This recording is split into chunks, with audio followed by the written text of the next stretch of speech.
کہ ہم دوسروں کی امداد پہ گزارا کرتے ہیں، لہذا ہمارے یہاں اس چیز پہ عمل ہونا بڑا مشکل کام ہے. مگر ہمارے عوام میں بے انتہا جذبات پائے جاتے ہیں، جوش و خروش پایا جاتا ہے، اور دلی افسوس کا اظہار ہوتا ہے کہ جناب ہمارے مسلمان بھائیوں کے ساتھ بڑا ظلم ہو رہا ہے، ان کی پوری نسل ختم کر دی گئی ہے. اور یہ معاملہ یہاں پہ نہیں تھمے گا. یہ اگر سعودی عرب اور دوسرے ممالک اپنی گردن ریت میں گھسیڑے ہوئے ہیں تو یہ بھی نہیں بچیں گے. یہودیوں کا ایک گریٹر یہودی شہر بنانے کا پروگرام ہے، بلکہ ملک بنانے کا پروگرام ہے. اس میں یہ کسی کو بھی نہیں بخشیں گے، نہ انہوں نے پہلے بھی لوگوں کو بخشا ہے.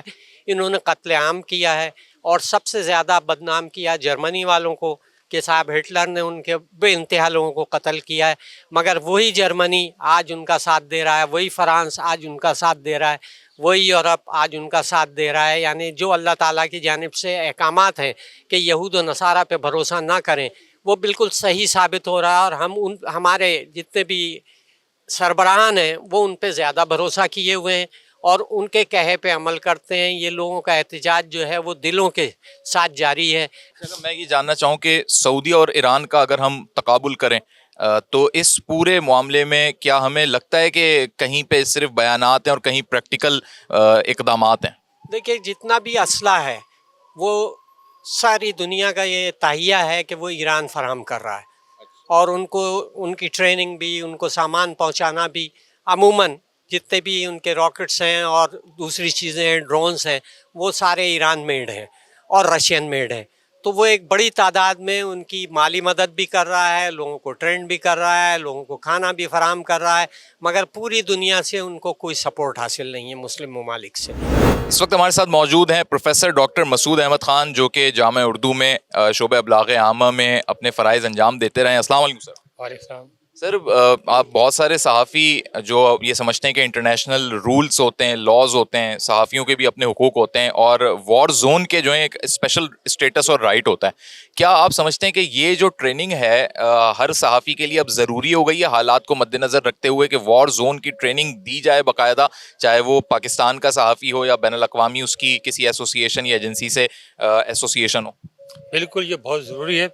پہلے جو غیر ملکی جو ہمارے رپورٹر ہیں وہ تو کافی خیال کرتے ہیں، لیکن ہمارے جو مڈل اسکیل جو رپورٹرس ہیں نا، ان کو اس کے بارے میں معلومات نہیں. اس کی باقاعدہ ٹریننگ ہونی چاہیے کہ وار زون میں جانے سے پہلے انہیں کن کن باتوں کا خیال کرنا چاہیے، اپنی جان کی حفاظت کس طرح کرنا چاہیے، اور رپورٹنگ کرتے وقت کن کن مناظر کو بھی ان کو دکھانا چاہیے یا نہیں دکھانا چاہیے، یہ بھی ان کو ملحوظ رکھنا چاہیے. دوسری بات یہ ہے کہ ہر چیز جہاں بھی رپورٹنگ کر رہے ہیں اس کا پورا ان کو معلومات ہونا چاہیے، ان کے راستے کے بارے میں پتہ ہونا چاہیے، اس کی ڈیموگرافی کے بارے میں پتہ ہونا چاہیے. تو یہ ٹریننگ آج کل ناگزیر ہو گئی ہے. یہ جو ایسے مواقع پہ بالخصوص ٹارگٹ کیا جاتا ہے صحافیوں کو، یعنی جو صحافی عرب کنٹریز سے بلانگ کرتے ہیں اور وہ شہید بھی ہوئے غزہ کی کوریج میں، مسلمان تھے لیکن صرف اس لیے انہیں ٹارگٹ کیا گیا اسرائیل کی جانب سے کہ یہ اصل چہرہ دکھا رہے ہیں اور جو مظالم تھے اسرائیل کے وہ ایکسپوز ہو رہے تھے. تو کیا اس پر انٹرنیشنل قوانین کے تحت کچھ کیا جا سکتا ہے؟ انٹرنیشنل قوانین تو اپنی جگہ ہیں اور اس پہ بہت سارے قوانین پاس بھی ہو چکے ہیں ماضی میں، لیکن اس کے اوپر عمل نہیں ہوتا.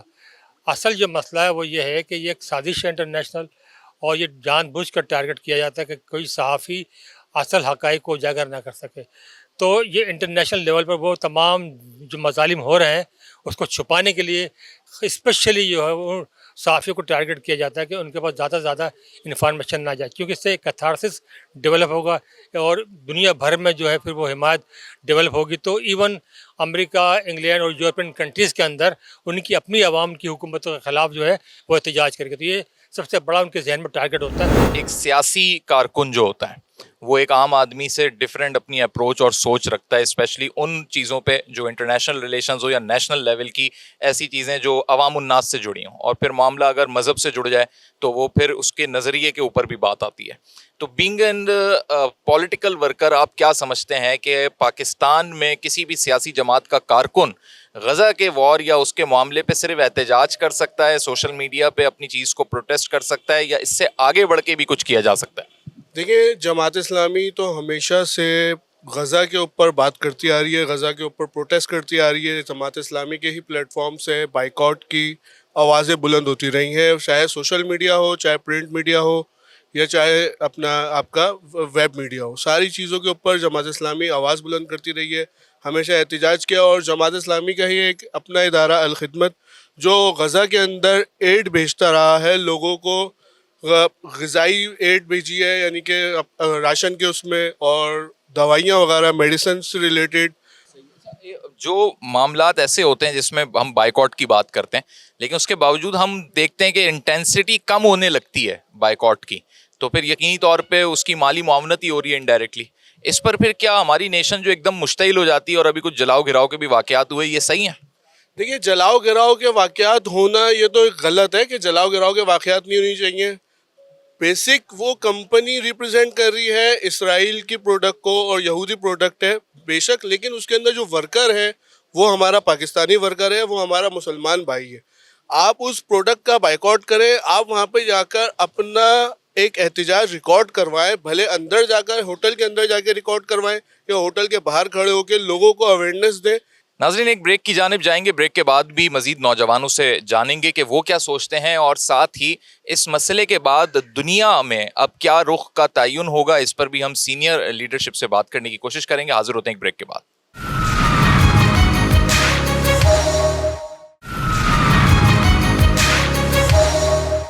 ویلکم بیک ناظرین. غزہ میں ہونے والی اسرائیلی بربریت جو تھمنے کا نام نہیں لے رہی، اور پوری دنیا کے سامنے نہ صرف اسرائیل بلکہ وہ تمام تر عالمی قوتیں جو اس کے بیک پہ موجود تھیں یا فرنٹ پہ آ کر، جس طرح صدر ٹرمپ نے بھرپور اسرائیل کا دفاع کیا، اور اس سے پہلے امریکی صدر جو بائیڈن نے بھی بھرپور دفاع کیا، تو آج سوال یہ پیدا ہوتا ہے، نوجوانوں کے ذہنوں میں بہت سارے سوالات آتے ہوں گے کہ جو جمہوریت کے علم بردار بنتے ہیں، کیا وہ اس جمہوریت کو پوری دنیا پہ نافذ کرنا چاہتے ہیں؟ ایک نوجوان ہمارے ساتھ موجود ہیں. السلام علیکم. وعلیکم السلام. ڈیموکریسی کو لے کے کیا سوچتے ہیں؟ کیا ایسی ڈیموکریسی جو اپنے مطلب کی ہو اور مسلمانوں کے حقوق غصب کرے اور صرف دین کی بنیاد پر ان پر بمباری کی جائے، ایسی ڈیموکریسی کا کیا علاج ہوگا؟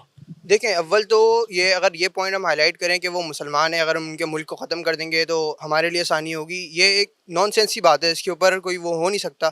لیکن اگر ہم یہی خالی یہ سوچا کہ وہ انسانیت کے طور پہ کہ وہ بھی بچے ہیں، چھوٹے ہیں، بوڑھے ہیں، انہوں نے سب شہید کر دیے، صرف ہو سکتا ہے وہاں پہ مسلمان نہ ہوں، ان کے اپنے مذہب کے بھی لوگ ہوں یا اس طریقے سے ہوں، تو انہوں نے سب مسمار کر دیا وہاں پہ، جو وہاں کا انفراسٹرکچر برباد کر دیا. اگر اسی کے اوپر اگر مزید غور کریں تو آپ خالی یہ نوٹس کریں، ہماری وہاں پہ بیت المقدس ہے جو پہلی مسجد ہے مسلمانوں کی، جہاں پہ حضرت محمد صلی اللہ علیہ وسلم نے تمام انبیاء کی امامت کری، انہوں نے اس کو بھی مسمار کر دیا. ہمارا ایمان یہ نہیں کہتا کہ ہم لوگوں کی مدد کریں جو ہمیں چلا چلا کے بول رہے ہیں کہ ہم ختم ہو رہے ہیں. ابھی ایک وہاں کے سینئر ڈاکٹر ہیں، ان کا بیان آیا کہ غزہ اپنی آخری سانسیں لے رہا ہے، تو ہمیں تب بھی عقل نہیں ہے کہ ہم ان کی کچھ مدد کر سکیں. تو ہم کیسے مدد کریں؟ مالی طور پہ کریں؟ یہ جو راشن جاتا ہے سپلائی لائن تک تو بند کر دی ہے، یا پھر وہ جو جہاد کی باتیں ہوتی ہیں اس طرف آپ کہہ رہے ہیں؟ نہیں، دیکھیں، جہاد تو ہم کر سکتے ہیں، اس کے اوپر کوئی آپشن نہیں ہے. اب جس طریقے سے الخدمت ادارہ ہمارا ہے، وہ کیا نام ہے، ایک چین چلا رہا تھا، فوڈ چین چلا رہا تھا، وہاں جو لوگ پھنسے ہوئے ہیں، جن کے گھر مسمار ہو گئے، ان کو انہوں نے رہنے کے لیے ٹینٹ دیے. اب انہوں نے سیز فائر کا اعلان کیا، اس دوران الخدمت نے ایک فنڈنگ ریزنگ کا پروگرام سٹارٹ کیا جس میں وہ کمپلیٹ انفراسٹرکچر بنا کے دے رہے تھے ان کو، لیکن انہوں نے اس کو بھی احساس نہیں کرا. پھر دوبارہ سے انہوں نے بمباری وہاں شروع کر دی اور پھر سب کچھ تہس نہس کر دیا. اب ہم یہ کر سکتے ہیں کہ جتنی ان کے لیے دعا ہو سکتی ہے دعا کریں، اور اگر کوئی چانس بنے کہ ہم وہاں جا کے کچھ کر سکیں تو اس کے لیے ہم تیار ہیں. جماعت اسلامی کراچی کے سیکرٹری جنرل جناب توفیق الدین صدیقی صاحب ہمارے ساتھ موجود ہیں. السلام علیکم. وعلیکم السلام ورحمۃ اللہ. توفیق صاحب، اس وقت ہم دیکھ رہے ہیں کہ کوئی بھی سیاسی جماعت ہو، کیونکہ پاکستان میں کانسیپٹ ہوتا ہے نا کہ جی لیفٹسٹ ہیں یا رائٹسٹ ہیں، لیکن یہ ایک ایسا موقع ہے جس پہ پورا پاکستان یک زبان ہے، اور ہمیشہ ہی ایسے معاملات پر جو ہے قوم ایک ہو گئی. ڈو یو تھنک کہ اس معاملے کی بنیاد پر ہم قومی سطح پہ انٹرنیشنلی کوئی ایسا ایجنڈا اٹھا سکیں جو واقعی فلسطین کے معاملے میں ان کی وکالت کر سکے بطور پاکستانی؟ جی بہت شکریہ. بالکل درست آپ نے فرمایا کہ یہ ایک ایسا ایشو ہے، غزہ، فلسطین، بیت المقدس، قبلہ اول، کہ جس پہ نہ صرف پاکستان بلکہ پوری امت مسلمہ ایک ہے، اور سب یہ چاہتے ہیں، سب کی یہ خواہش ہے کہ بیت المقدس کو، قبلہ اول کو بچایا جائے، جو کہ مسلمانوں کی جو ہے وہ ایک قبلہ اول ہے.